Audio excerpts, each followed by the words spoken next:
Hello and welcome to a new video. I hope that you are staying safe and healthy, and in this video I am painting autumn flowers using 3 colors. Before starting the tutorial, I'm going to quickly go over the materials. I am using my Winsor & Newton watercolor brushes, my Montmartre watercolor set, and my Canson 300 GSM mixed media sketchbook. Okay, so in today's video I painted 4 different autumn flowers with each using 3 colors. Okay, so the first one is this very simple and cute berry branch.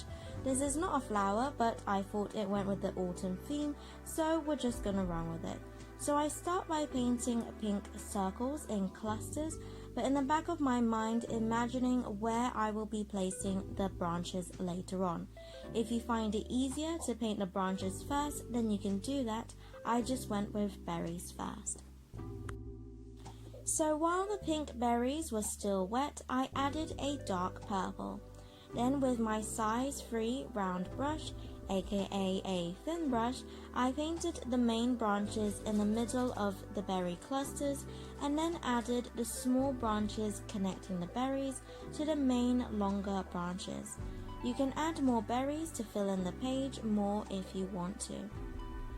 Now later on I add blueberries to this, turning it into a berry tree. You can see before and after if you want to keep it nice and simple like this, or add another color. It's completely up to you what you like. Okay, moving on to the next flower.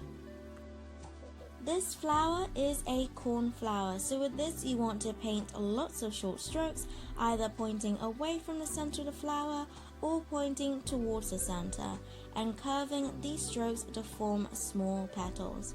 If you feel there are too many strokes, then you can paint over them to connect 2 strokes to make 1 petal, or you can round off the top to make the petals more rounded.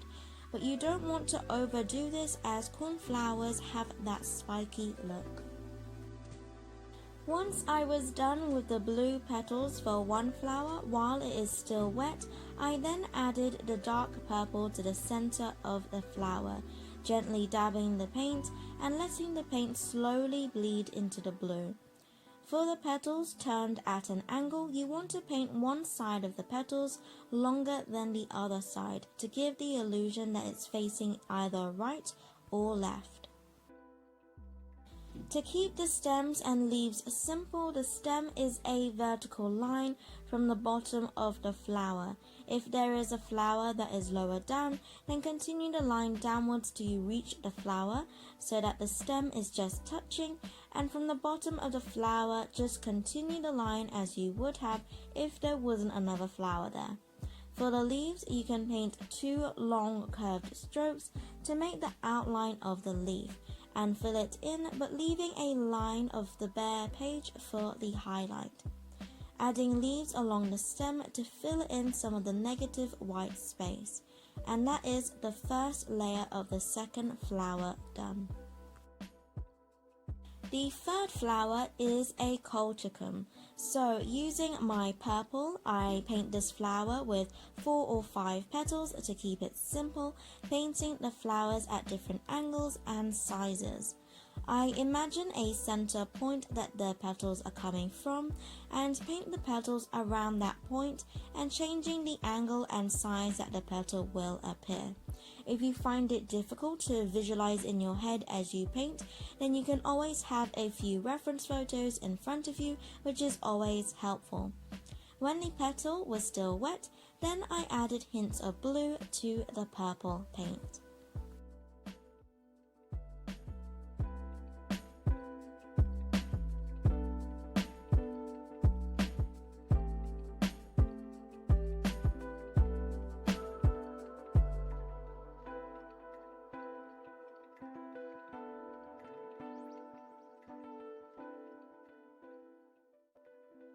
I left the center of the flower white and painting in a couple of buds. With the dark green, I painted in stems and the same simple leaves as the second flower, adding leaves to fill in the negative space in between the flowers.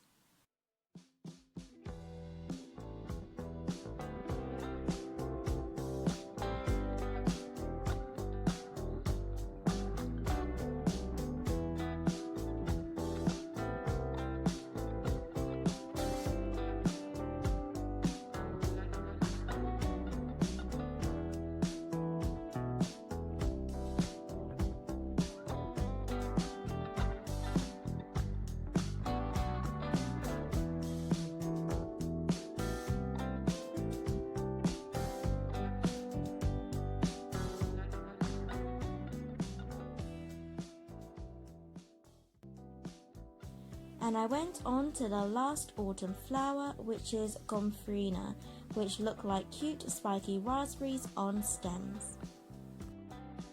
So to paint these, I used very short strokes starting at the top, and as I went down I painted the short strokes to curve round to form that raspberry-like shape. So an overall rounded shape, but the top is slightly thinner. Make sure that you have lots of short strokes to make that pointed small petals. And I painted lots of these dotted around my page. This flower has large leaves, so I painted the same simple leaf shape, some coupled up next to each other, some angled downwards, and then I painted the stems and connected them to the leaves, filling in that negative space.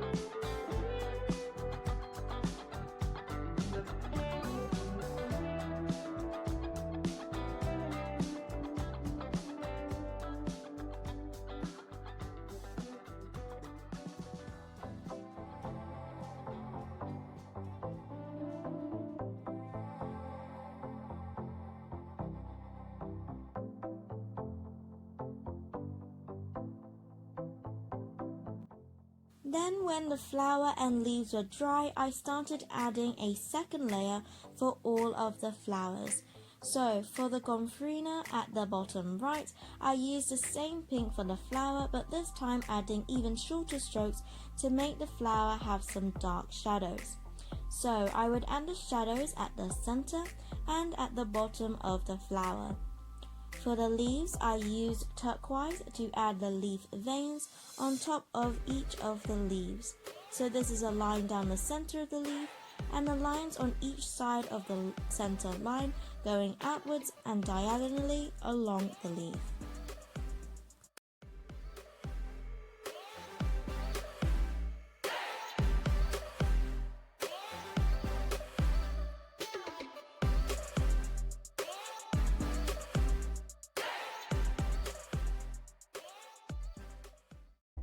For the bottom left colchicum's flowers, I added turquoise to the center of the flowers, at least the ones where you can see the center, and then using the same green for the leaves, I painted one half of the leaves so that it was darker.